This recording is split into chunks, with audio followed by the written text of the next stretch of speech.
everyone. So for our teaching group project, we decided to focus on physical and chemical changes and properties, and then we're also going to be discussing its relationship with physical and chemical reactions, which we're going to illustrate throughout the video, or the presentation with videos and a lot of visual aids and diagrams. So my name is Elisa. Ananya. I'm Justin. And to start off, we have a rough outline to just give you a preview of everything that we're going to be covering. We're going to have a quick introduction introducing you to our topic. We're going to define physical, chemical properties. We're going to give examples of those. And then we're also going to define physical, chemical changes, give you examples with a little chart, and then we're going to define physical and chemical reactions, provide you with an example and video, and then we're going to wrap it all up with a conclusion, summarizing everything that we've discussed in our presentation. So in chemistry, substances can be described by their physical and chemical properties, resulting in chemical and physical changes. And it's going to be easy to distinguish between these two types once we're done with the presentation. Hopefully we're going to give you some indicators that's going to make it easy to discern when a physical or chemical change has taken place.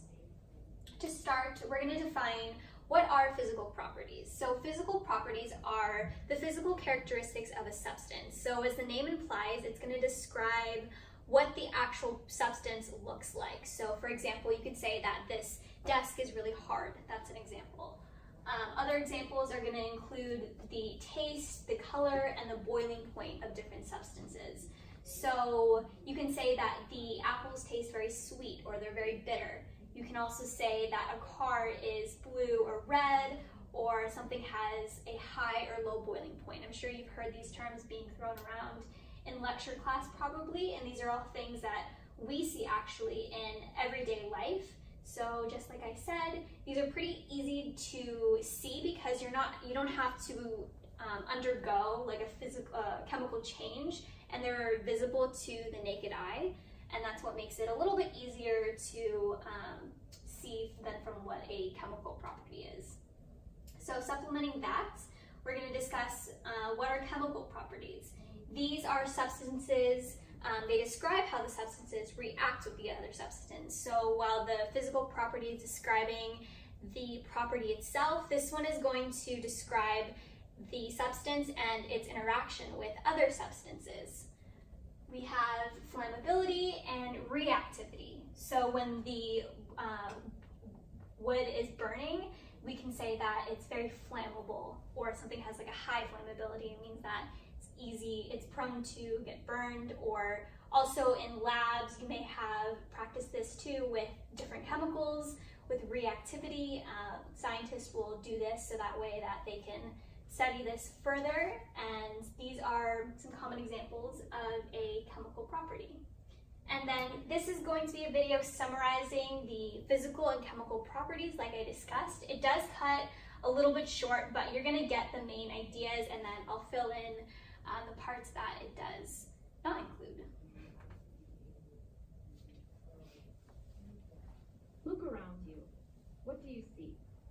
What kinds of things surround you? Maybe a notebook, or your keyboard, or a coin in your pocket, or even a pen. Think about how you may describe those things. What do they all have in common?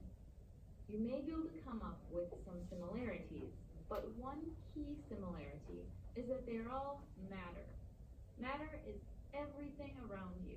Your pencil, a book, even you are matter. One of the most important things that chemists do is describe matter. Matter is anything that has mass and takes up space. Chemists spend their days working with matter, describing it, making measurements, and even changing its form. Let's take a closer look at a coin in your pocket. It is made from a metal. You can tell it is made from a metal because it's shiny and maybe has a silvery color. Those two descriptions I gave it were called physical properties. A physical property is a characteristic that can be observed or measured without changing the composition. If you toss your coin into a fountain, it will sink. This is because your coin is more dense than the water in the fountain. Density is another example of a physical property. Your coin may be a little wet, but it is still composed of the same material as it was before you tossed it in the fountain.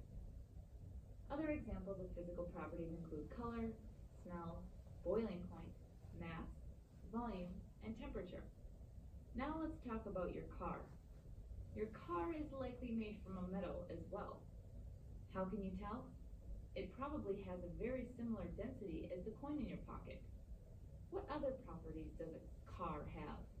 If you've ever seen a fender bender, then you know that metals are quite bendable. When they hit something, they dent instead of shattering like glass. This property is known as malleability. It is a property that almost all metals share and is a physical property because your car is still composed of the same metal after it's dented. It just may look a little different. But what happens if we fast forward 10 years? Now what does your car look like? Chances are that it may be starting to form some rust. Unfortunately, the iron that was used to make your car is not the most stable of the metals. When it is exposed to oxygen, it transforms into rust. This ability to react to oxygen to form rust is called a chemical property. A chemical property is a characteristic that can only be determined by changing the chemical identity of a substance. What we started with was iron, but when it reacts with the oxygen in the air, it turns to iron oxide, or rust. What are some of the physical properties of rust?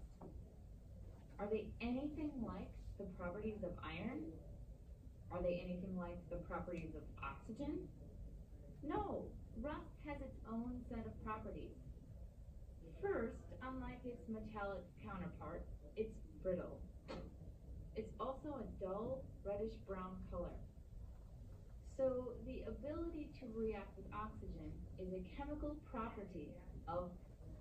Yeah, so it's a chemical property of rust. That's where it kind of leaves off. So even though it doesn't complete, like the whole video isn't complete, it does a good job of describing and distinguishing physical and chemical properties. And it also touches on something that I didn't necessarily touch on, is that with a physical property, you can observe it without changing that composition. So it's visible to just like your naked eye, and like you can like see it right then and there.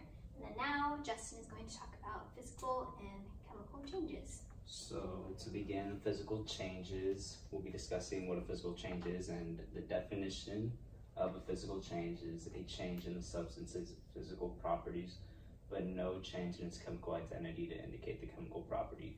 So it has nothing to do with the molecules involved or the atoms, and it only has to do with the physical appearance of what's going on. So some common examples of that is boiling water and melting an ice cube. Boiling water is something that we do pretty much every day to make dinner, when you're making pasta, or heating up water to boil tea. It's something that people do on a daily basis, and we don't even really recognize it. And next are chemical changes, and these do deal with the molecules involved in them, and it's the formation of new substances by rearranging the atoms of the original materials to indicate the chemical property. And some examples of this is a molecular change, and this could be a molecular change from water to hydrogen peroxide, which deals with just adding more hydrogen atoms to the oxygen atoms to make the cleaning material hydrogen peroxide. And we also have a song. Yes, we also found a song that we hope is entertaining, but it's also really helpful because it's like really easy ways that you can memorize everything that we discussed, but in a song form. So, here you go. I'll fast forward it to the actual lyrics. Maybe fast or slow change. You can't deny it, but at least you can learn to classify it. But a chemical in the freezer, the water in the cola turns to ice. It pushes on the can and may explode. Cleaning up that mess is not so nice. Now ice seems different than water, but its true identity is the same. What do you say when you see this kind of thing? something, you call it a physical change. Change, it's everywhere you go. Change, it may be fast or slow. Change, you can't deny it, but at least you can learn to classify it. Light a match and start a candle burning. See how it gives off heat and light. Don't stick your finger in that hot wax. People who do that aren't too bright. The wax is doing more than melting. Its atoms move around and rearrange. CO2 and water are produced when it burns. You call that a chemical change. Change, it's everywhere you go. Change, it may be fast or slow. Change, you can't deny it, but at least you can learn to classify it.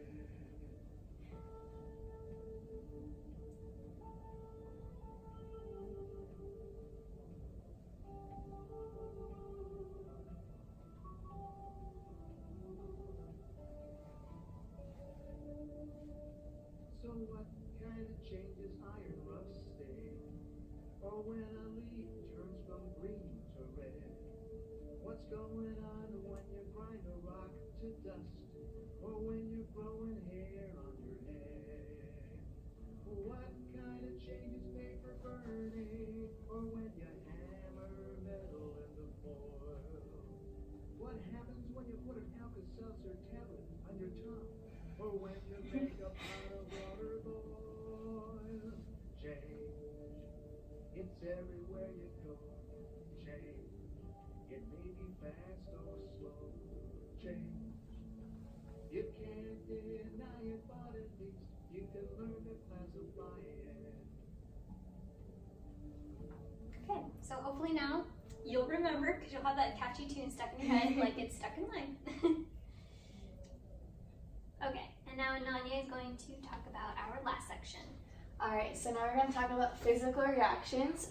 One of a super basic example is like an ice cream cone melting. It goes from a solid, nice tasty ice cream cone to a sad melted one. So physical reactions occur when molecules undergo a molecular rearrangement to produce a physical change. And a classic example is the 3 states of matter when it comes to water. You got ice when it's solid, water at its usual state, and water vapor when you boil it. So these 3 stages are like the different physical stages of water. And on the other hand, we got chemical reactions. So right here we got a pretty simple chemical reaction. You can tell it's a chemical reaction because the products are completely different substances from the reactant. So you can see that there's the molecules have actually changed compared to a physical reaction. And so a chemical reaction is when the process where reactants are transformed into products. So a couple classic examples of a chemical reaction is like photosynthesis and like burning something like paper. And so you can see in photosynthesis, you have clear products and reactants, and none of them are the same. So you got your products, which are sugar and oxygen, and those come from putting carbon dioxide and water. And you can see like the carbon shift over and the oxygen shift over to create completely new things. And then here you got combustion, which basically happens when you burn something, like when you light a paper or have a campfire. And here you can see where your products are carbon dioxide and water, and your reactants are like oxygen, and none of them are the same. They change to completely new substances. And we have one video to explain basically what chemical versus physical reactions are. In this lesson, we will compare and contrast chemical to physical reactions. Chemical reactions are reactions in which the products or the output is chemically different from the reactants or the input. Here are some signs of a chemical reaction happening. 1. You may see the formation of gas as bubbles. 2. You may witness color change. 3. Heat or energy may be released. 4. There may be the formation of a precipitate or a solid within the chemical reaction. All 4 of these signs provide evidence that a chemical reaction has occurred. A chemical reaction example is the burning of paper. At the beginning of the reaction, you have paper or carbon, and at the end of the reaction, you may have soot, carbon dioxide, water released. All these products are chemically different from the reactants, carbon and oxygen. Physical reactions are reactions in which the products or the output is chemically the same as the reactants or the input. For example, an ice cube melting is a physical reaction as the ice cube or input is the same as the output or the product. Both the ice cube and the liquid water are water, H2O, or dihydrogen monoxide. Okay, so there's a quick little video summarizing physical and chemical reactions, which leads us to our summary. So today we discussed physical, chemical changes, their defining properties, and then we also showed you some examples of those with a few visual aids, and then we also talked about the physical and chemical reactions. So to reiterate, physical changes are changes that can be reversed, so those include boiling or melting or cutting something. It doesn't alter the chemical formula of the substance. So that's the key takeaway here, is that when you have a physical change or a physical property, the substance itself stays the same. So the reactants are the same as the products and vice versa. With a chemical change, you have things that alter the chemical formula of a substance and for the most part cannot be reversed. So burning. So in the video it talks about burning paper. If you were to take that paper after it's being burned, you're going to get something completely different from having a solid white piece of construction paper versus the ashes, because it's undergone a physical or a chemical change. So that's it.